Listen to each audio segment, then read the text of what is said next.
So, you know that big, loud MRI machine? If you've ever thought of it as just a super powerful camera, well, you're only getting half the picture. The truth is, it's not a single camera at all.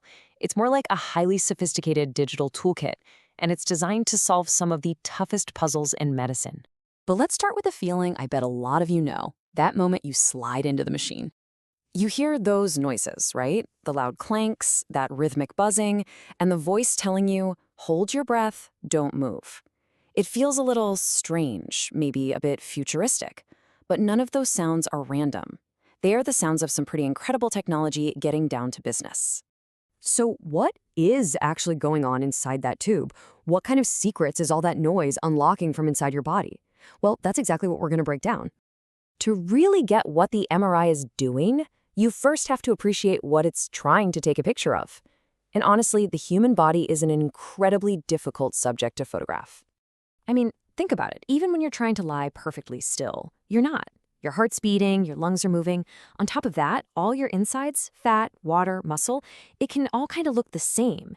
And the things radiologists are actually hunting for, often they're these tiny little abnormalities, basically hiding in plain sight. And this right here shows you exactly what I mean. On the left, that's a blurry mess, right? It's practically useless because the patient was breathing. But on the right, boom, same scan, but using a special technique, it becomes crystal clear. This is the whole game for MRI technology, turning a blurry, moving target into a perfect picture. So how do they pull that off? Well, this is where it gets really cool. They don't just have one tool. They have a whole digital toolkit, a collection of super specialized imaging programs, each designed for a very specific job. Now, the official term for each of these tools is a pulse sequence. But forget the jargon for a second. If there's one thing you take away from this, it's this. Think of a pulse sequence like a special filter or an app on your phone's camera. You know, one makes things black and white, another makes colors pop. Each pulse sequence gives the MRI machine a completely different set of instructions on how to take the picture, what to highlight, and just as important, what to ignore. All right, tool number one. The biggest enemy in MRI is motion. So, what's the best way to beat motion? Speed. You gotta be fast. That's why one of the most vital tools in the radiologist kit is all about getting that picture, like right now. It's a technique called parallel imaging. Instead of having just one receiver slowly collecting all the information, the machine uses a whole bunch of them at the same time, all capturing different pieces of the signal at once. It's like going from a single photographer to a full film crew with multiple cameras. By grabbing all that data so much faster, it dramatically cuts down the scan time and just freezes the motion in its tracks. Okay, so now we have a sharp picture. That's great. But what if the problem is still playing hide and seek? Well, the next set of tools in the toolkit act like digital highlighters, designed to make those sneaky abnormalities just jump right off the screen. And radiologists have some seriously clever tricks up their sleeves. They can run a sequence that basically tells the machine to erase all the signal coming from fat. Why would they do that? Because that can suddenly reveal inflammation that was hidden underneath. Or, and this one is mind-blowing, they can map how water molecules are moving around because it turns out water acts very, very differently inside a tumor compared to in a healthy tissue. Let me show you what that looks like in practice. This image comes from a pulse sequence called diffusion-weighted imaging, or DWI. It's basically creating a map of water movement. And that super bright white spot, that's a liver tumor. The reason it's glowing like that is because the water molecules inside are all jammed up. They can't move around freely. For a radiologist, that's like a giant flashing neon sign saying, "Look over here." But wait, that's only half the clue. You see, the DWI sequence has a partner in crime, this other image called an ADC map. And here's the clincher. On this map, that exact same spot shows up as dark.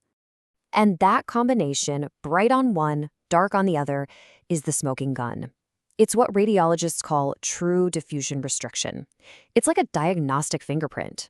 It tells them, with a high degree of certainty, that they've found a real area of concern, not just some weird imaging glitch. Okay, the last tool in our kit today is all about the high-def close-up, because sometimes the big picture isn't enough.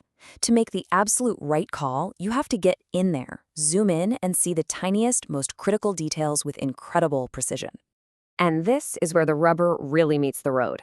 Let's look at a real-life case that shows you just how powerful, just how life-changing picking the right tool can be.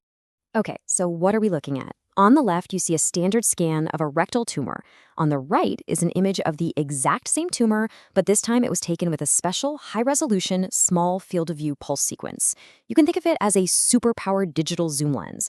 They might look kind of similar at first glance, but trust me, there is a tiny but critical detail hiding in that second picture. And this is straight from the official report. That high-res scan revealed a tiny 2 mm extension of the tumor into the surrounding fat. This detail was completely invisible on the standard scan, but seeing it changed everything. It upstaged the tumor, meaning it was more advanced than they thought, and it completely flipped the patient's treatment plan from immediate surgery to doing chemo and radiation first. I mean, just let that sink in for a second. Deploying that one specific tool from the toolkit, getting that one specialized picture, put this patient on a completely different and better path. That's the power of this technology. This case proves it. An MRI isn't just one picture. It's an entire strategy for seeing inside the human body. Every scan is a custom-built mission to answer a specific question. And those loud clicks and buzzes you hear, those are the sounds of the machine rapidly reconfiguring itself, of radiologists deploying precisely the right digital tools to find the answer. It really makes you wonder, doesn't it?